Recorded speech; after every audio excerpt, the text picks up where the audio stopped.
why don't we go ahead and kick things off? I want to thank everyone for joining us today. I am going to moderate this conversation, and I'm Danielle Strimbu. I am the treasurer and the events chair for the WESIS Privacy Law and Policy Affiliate. Recently graduated with my master's in information systems security and cybersecurity management, and I'm thrilled to be here with you all today. A little bit of housekeeping first. We have a great group of panelists with a wide variety of backgrounds. They are not attorneys, and none of the information we provide today is legal advice. Our agenda today, we're going to do some quick introductions of our panelists, and then we're going to jump into today's conversation around cyber harassment and stalking. We'll ask some moderated questions of our panelists, and then leave some time for questions of the audience near the end of the discussion. Any questions that come to mind, please send them in the chat, and we'll try and get to as many of those as we can at the end. So today we are joined by Elizabeth Rasnick, an assistant professor at the University of West Florida Center for Cybersecurity. Eva Galperin is joining us as Director of Cybersecurity at the Electronic Frontier Foundation. Grant Versfeld is a security engineer in threat intelligence at a major technology company. And to get our conversation started, I'd like to give you each a chance to tell a little bit more about your story and how you ended up here. Let's start with you, Elizabeth. Great. So we were talking before the meeting, I'm an East Coast girl. I grew up on the coast of Virginia and in a Navy town. So that's where things got started for me. There are some interesting things that happened there. I was involved in one case that actually involved a Virginia state trooper trying to hide information. And so that's really where I got started looking into this sort of stuff. My original background is in computer science. So I come from the tech background, and then I picked up cyber along the way, because that was really the basis for a lot of the work that I started doing from there.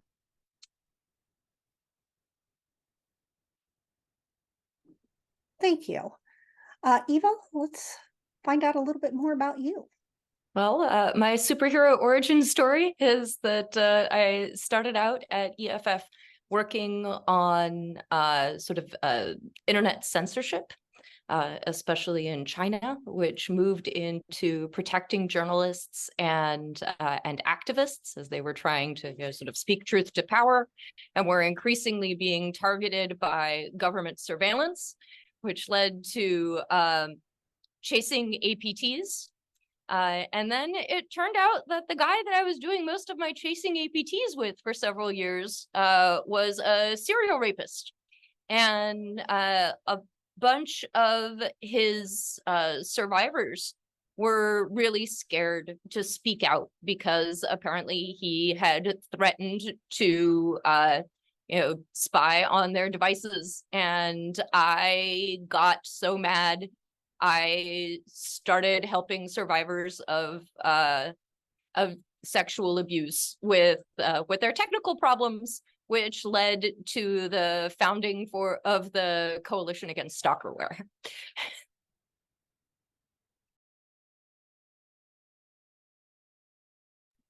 There you go. Thank you, Eva. Grant, let's hear a little bit about you. I know you're working with CETA. Let's talk about that. Yes, absolutely. I began working in this space about 2 years ago when I joined as a volunteer with the Clinic to End Tech Abuse, which is an organization run out of Cornell Tech in New York City. And we work directly with survivors of intimate partner violence in the greater New York City area who get referred to us to help solve and identify some of the problems that they're having with former spouses or friends or others who might be stalking or harassing them via their technology. So I've spent a lot of time with this, working directly with these individuals, and have definitely come to really understand some of the problems, and now working with others to help try to stop them at a larger scale. Great. Now, Eva, you actually touched on something I actually wanted to start with. I think it was in 2018, maybe, you put a post out there on Twitter, now X. If you are a woman who has been sexually abused by a hacker, threatened to compromise your devices, contact me and I will make sure they are properly examined. Tell us a little bit more about that and the, things that happened afterwards. Well, I posted that tweet and then went to lunch. And I did not expect my phone to blow up. I actually turned off notifications and haven't turned them on since 2018. I still get several messages a day from people who are survivors of tech-enabled abuse, who are looking for help. But immediately after I made that post, I was getting up to 30 messages a day from people. And that really made me aware not only that people needed help and that there was a tremendous need for this, but also that we needed to organize at scale. Not just to do this sort of, one-on-one clinic work, but to change the way that the security industry works, to change the way that, governments and law enforcement deal with stalkerware, to look at the entire sort of ecosystem of tech-enabled abuse. Essentially, I don't scale. And clinics even do not scale. And so I've really tried to put a lot of my work into thinking about how we can change things to make this sort of one-on-one work less necessary. Okay. So let's look at the overall landscape of digital harassment and stalking right now. I would like for each of you to share your perspective on the issues, what they are, and what you're seeing out there in the wild right now. A little bit about what stalkerware is. Grant, let's start with you. Certainly. When I think about stalkerware in this space, we do certainly see specific pieces of software that have been created for the purposes of tracking others. But oftentimes they're not necessarily ones that were specifically designed for, say, tracking a spouse. It may be things that might be a bit more innocuous in their advertising, things that track your family members or your children. And what we're seeing is often a lot of people will experience these applications installed on their devices, and they'll be configured to go, say, track them when the applications themselves weren't necessarily designed for that initially, or this is considered outside the scope of the terms of use for these services online. So what we're seeing is a number of pieces of software that may be explicitly malicious and used for these types of situations, or we may see some other types of software that have kind of dual purpose use. And I think that's been a lot more tricky to deal with, and how to identify and then both help survivors as they try to work through what is and isn't considered an acceptable use of that software for them. Definitely. Elizabeth, you want to add on to that? Sure. So for the spyware, you hit right on it. Most of the stalkerware is actually software that had a legitimate use and is being used outside of the terms of use and outside of the scope.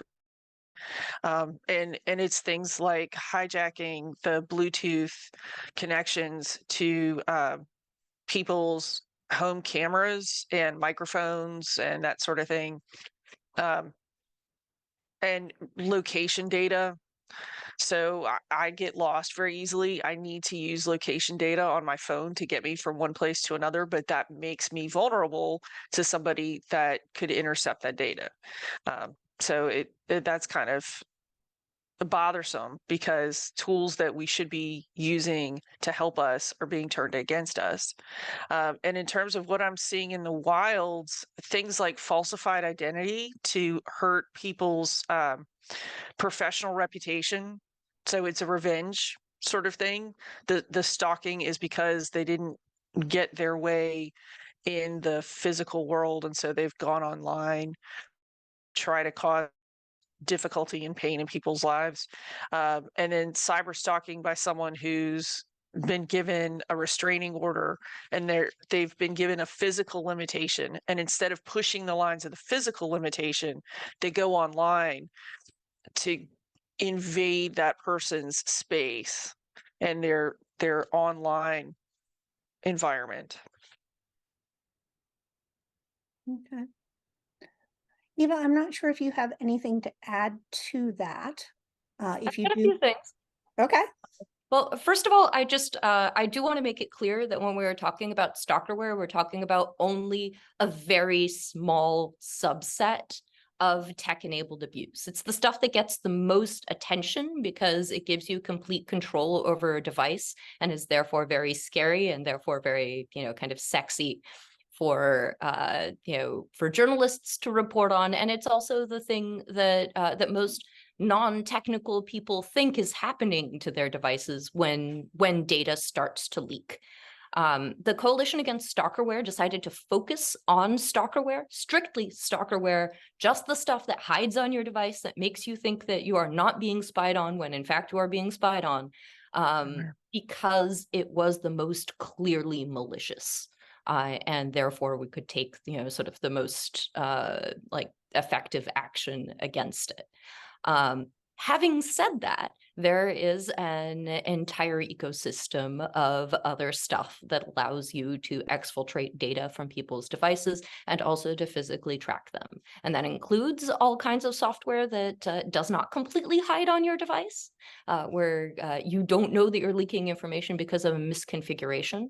And one of the things that I really recommend if people have iPhones is to run a safety check, to go over where their information is being shared and who they're sharing it with, because that is the most common form of tracking that I see.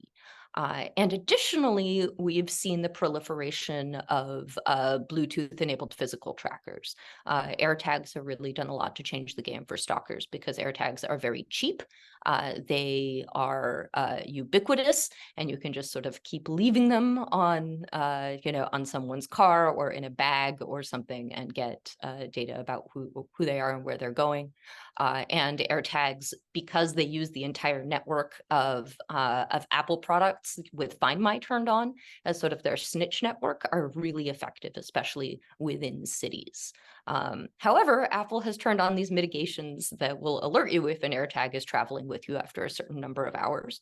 And so we have seen people fall back to other kinds of physical trackers that don't have those kinds of mitigations at all. And that includes things like the Samsung Smart Tag and Tile, which actually has a detection app, but also has the ability to put your Tile into an anti-theft mode that turns the detection off.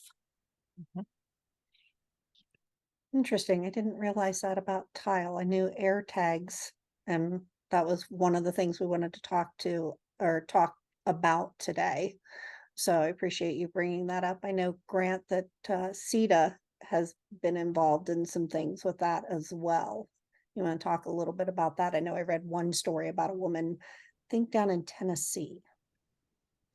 Yeah, so CETA, part of what we do, as Eva said earlier, it's really tough to scale, particularly kind of this client-focused type of work. There's just too many people out there, and people who are just located in places that we aren't. It's very hard for us to try to help everybody as much as we may. So CETA has an advocacy arm, and recently was helping to provide guidance for the Safe Connections Act, which was likely what you saw. We have Thomas Kadri at the University of Georgia, who's a law professor, who helped advocate for that along with many other groups like the EFF and others. And it was ultimately successful, but that allowed individuals to remove themselves from the cell plans that they may be in with their former spouse or whomever, which was a huge win for survivors. But CETA has also helped provide feedback to companies as well. Apple, Google, and others have helped work on an internet engineering task force standard that will help detect unwanted location trackers. I don't believe we've seen that fully implemented yet out in the wild, but it is intended in its kind of draft form to help anyone with any phone potentially identify these trackers. So if you were not necessarily in the Apple ecosystem, say if you hold an Android phone, then you could use that possibly to identify trackers near you. But we would love to see I know just additional kind of supports and I think sensible defaults for a lot of these tooling. Again, AirTags can be useful to many, but when we do think about some of these more specific situations where people are using them to harass and stalk others, I think there's definitely a lot of work to be done. Definitely. So Elizabeth, let's start with you. What are some of the contemporary solutions from the cybersecurity community and antivirus products to combat this? So to begin with, keeping your devices updated, keeping the software patched. A lot of the software that can be installed is taking advantage of vulnerabilities. So if you get an alert that there's an update to your OS for your smartphone, update it, because it's likely there's a reason they're telling you to update it. And then there's all kinds of anti-spyware software out there like Bitdefender, very McAfee, Norton. There are lots and lots of options out there. And also using a VPN or encrypted file transfers when you're going online, especially if you've got data that you don't want other people to be able to intercept. A VPN is a good choice. Grant or Eva, do you have anything to add to that? I would actually add good account hygiene. The majority of problems that I see often start in account compromise. And it is extremely common for people in abusive relationships for the abuser to have physical access to the device and to have passwords, including passwords to a person's various accounts. And when the survivor leaves the abuser, which is an incredibly dangerous and delicate time, they are not always sure that they have managed to successfully lock the abuser out of their various accounts. And so I recommend a couple of different things. The first is that they should use a password manager to make sure that every account has a strong and unique password. And also that they should turn on two-factor authentication, so that even if somebody loses the sort of control of the password, that the person still needs that second level of authentication in order to get into the account. I caution against using physical dongles, like from YubiKey or DuoSec, as your second factor of authentication. In corporations, this is generally considered to be a sort of like best-in-class solution. People are constantly told to buy these things, and they are great if your attacker is a person who does not have physical access to your stuff. But if you are dealing with an attacker that has physical access to your person, who has physical access to your home, who may get their hands on on your second mode of authentication, then it is incredibly dangerous. And so I usually recommend an app like Authenticator. And if you use a password manager like 1Password, it actually has an authentication capability built in right there, which is pretty great. Yeah, I know that multi-factor thing drives my kids nuts. So, Grant, let's talk a little bit about preventing installation of stalkerware. Is there anything that you know of that people can do to prevent that? Yeah, I think that's part of why some of this can be so tricky. As the other panelists have pointed out, in a lot of these situations, individuals share devices with their abuser, or they did at some point. And with that in mind, particularly if the abuser is particularly technical or has more technical ability than the survivor, then I think it can be very hard to kind of give general suggestions about how to prevent that from being installed in the first place. I know, again, groups like the Coalition to End Stalkerware have done a lot of really great work with AV companies, antivirus companies, to try to make sure that these types of software are detected and prevented from being installing on machines. but it can be difficult for individuals to know upfront that they may be at risk for the software to be put on their device. So I think it can be hard sometimes to give a clear definition of what they should be doing to ensure that nothing will be installed. Okay. Elizabeth or Eva, either of you have anything to add on that thought? Oh, I would add that even once the stalkerware has been detected on the device, the survivor may not necessarily want to tip off their abuser by removing the stalkerware.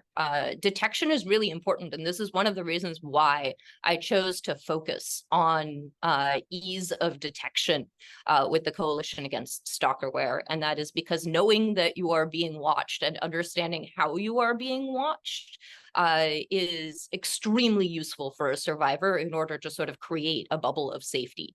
But removing the stalkerware may tip off the abuser to the fact that you have found it, and also may enrage them and push them towards further abuse, up to and including violence or greater violence than they have currently engaged in. And that's why it's really important to always leave that choice in the hands of the survivor. Elizabeth, anything to add there? No. Okay. So then when we're looking at stalking and harassment, it can come from a variety of sources, including family. How much does something like the family cellular plan or software plan contribute to this? Let's start with Eva. So the people who are most likely to be stalking kids are their parents. That's really common. And again, the difference between stalking and tracking is knowledge and consent. A lot of the time when I give talks about stalkerware, especially at universities, some freshmen will walk up to me and they will say, like, I'm sharing my location with my parents right now. I want them to know where I am. I'm sharing my location with my friends. Location sharing is actually incredibly common among the youth today. And that's fine. That's not stalking. Stalking is when people know where you are and you don't know that they know where you are. So I think that's really important. Having said that, yes, kids do target one another. And kids become, and their devices become the method by which abusers continue to stalk their victims, especially if the couple is sort of in the throes of a divorce and still have to co-parent children together. It is extremely common for the abusive parent to install stalkerware or some sort of tracking capability on devices belonging to the child, or to say put an AirTag or a Tile or a Samsung smart tag in the kids' stuff, and to use that in order to track or stalk their victim, often when they have been prohibited from doing so. Interesting. I know my youngest was a runner when he was really little, and I threatened often to put an RFID chip in him to track him, only because he would disappear and I wouldn't know where he was. And there was a concern at age 2. So, and I know as a parent of teenagers, parents sometimes do want to know that. So, Elizabeth, where do you think that balance between the knowledge of where your kid is for safety and the knowledge of your kid for other purposes lies? It depends on every family, and it depends on every situation. You may have teenagers that have some kind of health condition that makes them more vulnerable. And so you may need to have a good discussion with them about why it's important that the parents know where the child is. But then if you add in this condition where one of them is abusive and a separation takes place, it that's just a really tricky situation, and how to work that out is not easy. Um, it's like I said, it's going to depend on every situation, but a discussion, a good discussion on what really needs to be known and why it needs to be known is what needs to be had. Grant, any additional thoughts on that? No, I don't think I have much to add, but I think I'll also note too that ownership of the devices can also be very tricky for some of these situations, particularly when lawyers are starting to get involved. I've seen, and again, not in a legal capacity, but it can be difficult to establish where the bounds are between what is considered tracking versus stalking, specifically when, say, the survivor doesn't own the children's devices. So I think that is something that, there could be clear guidelines on, but it's a very tricky thing to put out and say that there's a blanket statement for. That also extends to tracking with cars. Cars are increasingly a tracking vector in abuse cases. Interesting. And how do you define that ownership? I mean, at what point is it owned by the child and not by the parent in terms of, say, just a cell phone? Does anyone have thoughts on that? I think I'll say that I don't know if there necessarily is generally ownership of the child generally is considered to have ownership of a phone. I think generally children will hold phones that one or both of their parents owns because they purchased it. And I think that's, again, why this can be so tricky. And particularly with the car example, I believe for many of us with newer cars or individuals with newer cars, you don't necessarily own a lot of the data that's coming out of your car. So some of the location data that it's storing and being placed onto a server somewhere else may not necessarily be considered your data. So it can introduce additional complexities if there are people who are trying to say that they don't want that information shared with the co-owner of the vehicle, or if they share a login to get into the Cars app or whatnot. Interesting. So from that perspective, there are a lot of different types of stakeholders involved in how this information is accessed, how it's shared, who can address them. You've got companies, you've got regulators, you've got consumers or users. What are the roles of each of these stakeholders or what can they play as we try to make the vulnerable communities safer online from harassment, stalking, or even potentially domestic violence? Let's start with Elizabeth. So I'm a teacher. I feel like education is the best place to start for all of the stakeholders. I think that there are probably a lot of them that don't realize the full potential of how different tools can be used and abused. So making sure everyone is fully aware of how all of these different tools can be used, and then finding the balancing act between all of the stakeholders. Like the car example, the software and the data in the car that you own don't belong to you. So that means the car owner and the car manufacturer have to find some kind of middle ground where the owner doesn't feel vulnerable because their data is being held hostage or being leaked, exfiltrated from the car manufacturer servers. So it's difficult, but it takes sitting down again and having those discussions about who's going to be responsible for what and how are they going to make sure that the information doesn't wind up anywhere other than where it should be. All right. Now, Grant and Eva, I know that the Coalition Against Stalkerware and CETA are both working or have been working to try and work with regulators to find some kind of balance or some kind of regulation around this. How do regulators play in here? Grant, let's start with you. Sure. So I'll say this, and again, as someone who's not directly responsible for CETA's advocacy efforts, but does, chime in with them from time to time. I think for me, what I think when I think about regulators is that they often hold levers that can provide incentives to companies and manufacturers of these devices to implement different features or responsibilities regarding these practices. So, companies may work with researchers and they may work with individuals in these spaces to try to implement features that will help survivors.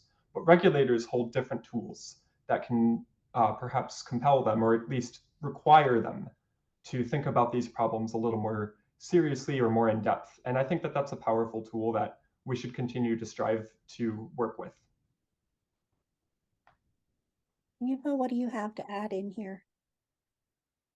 Well, we've actually seen some interesting regulatory action in the last few years, including action by the FTC against stalkerware companies, including full bans on the company, usually as a result, not of making stalkerware, but of making bad stalkerware that is insecure, that then leaks all of the information that they have exfiltrated from people's devices. And what we have seen from reporting, mostly from Zach Whitaker over at TechCrunch, who does really great work on this stuff, is that the FTC's actions have largely been toothless. The companies simply turn around, rename themselves, and pop back up. So it's just this endless game of whack-a-mole. And that is one of the problems that I've spent a lot of time trying to figure out how to deal with, because in the same way that I understand that I do not scale, working one-on-one with survivors, I understand the FTC does not scale, taking down abusive company after abusive company after abusive company, and so we need a sort of broader and more comprehensive approach. Okay.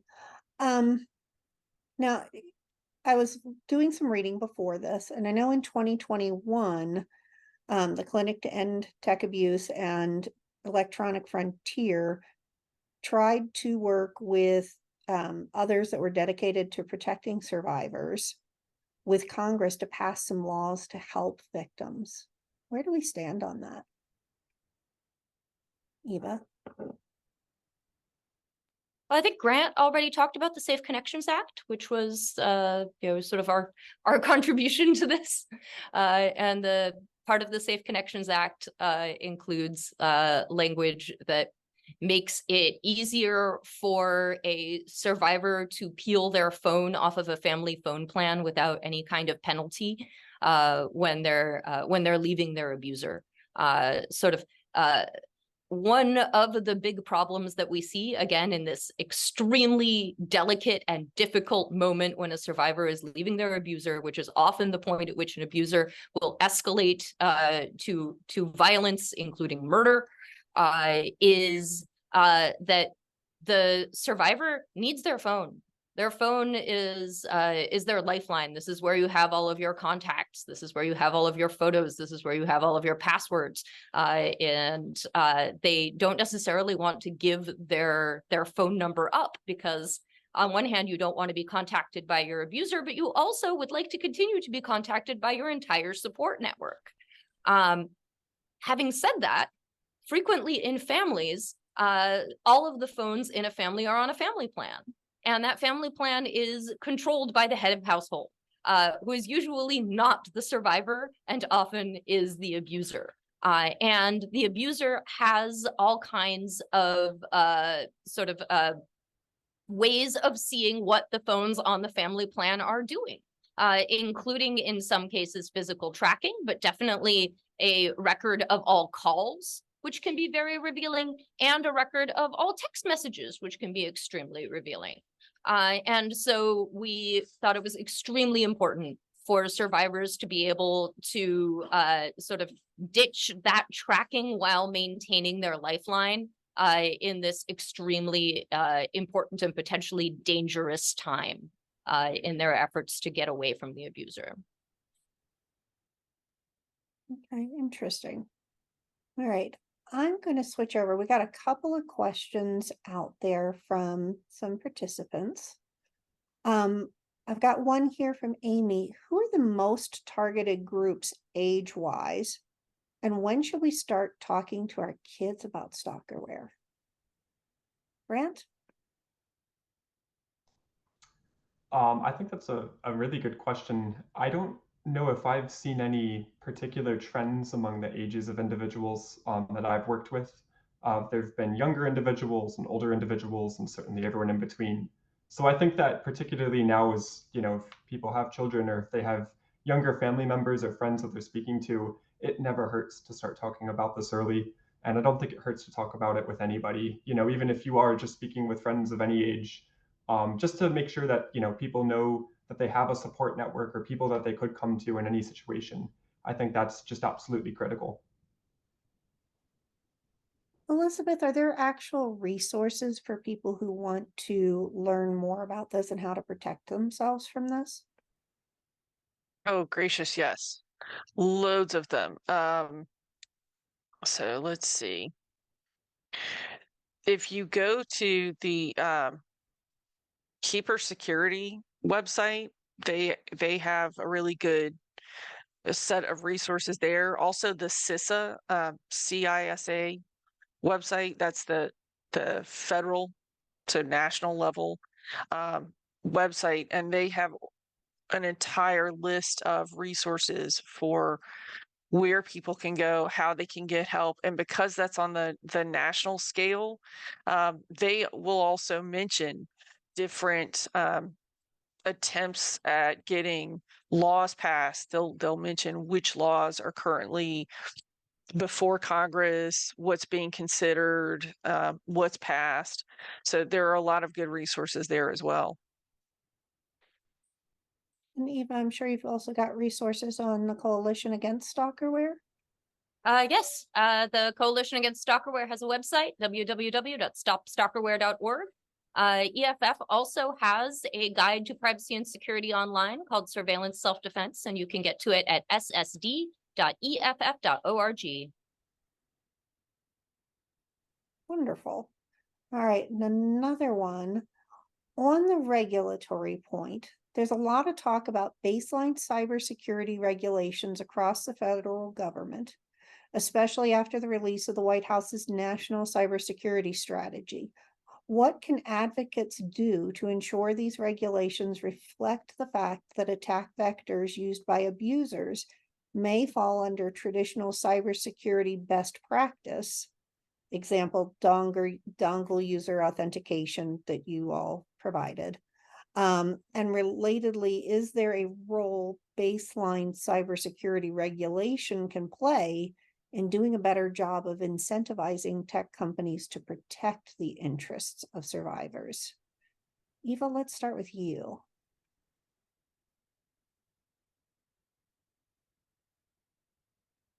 Sorry, it's very loud here.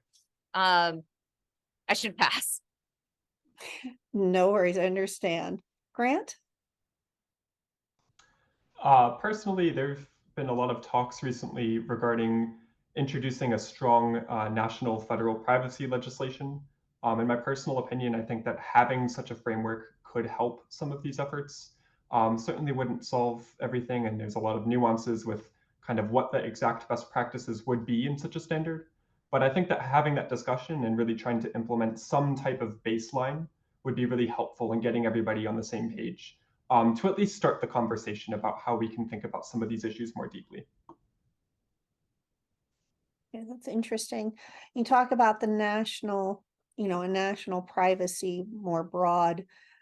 How does GDPR either protect or not protect against stalkerware for, individuals? I mean, I don't know if it makes a difference, but just curious as to how that works in the EU versus how it works here in the US. Elizabeth, do you have any insight on that one? Yes.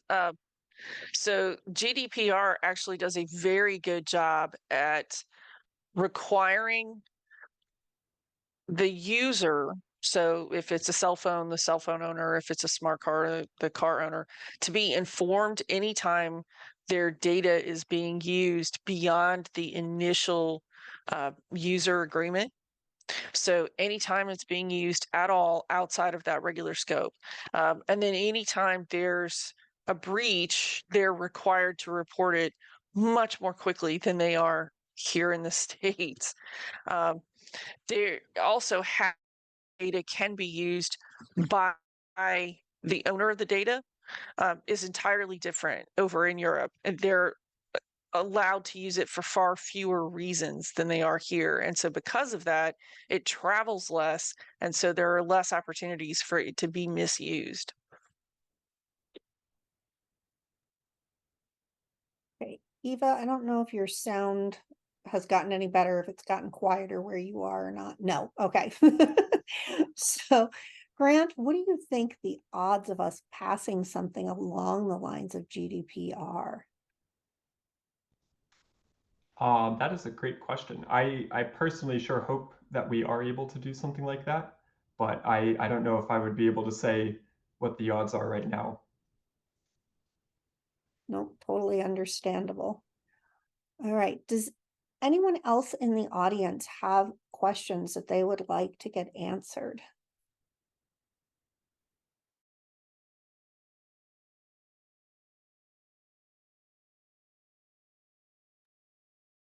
Okay, I'm not seeing anything pop up.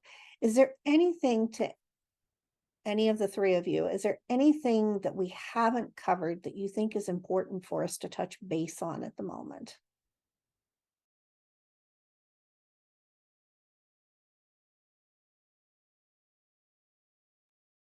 All right, well, it's a little bit before the top of the hour here, and I think that we've had a great conversation, and I really appreciate the conversation we've had here with Grant, Eva, and Elizabeth, and I want to thank you all for helping us with this discussion. I'm going to give everybody 10 minutes back to their day. Thanks, Thanks for everybody. having us. Thank you.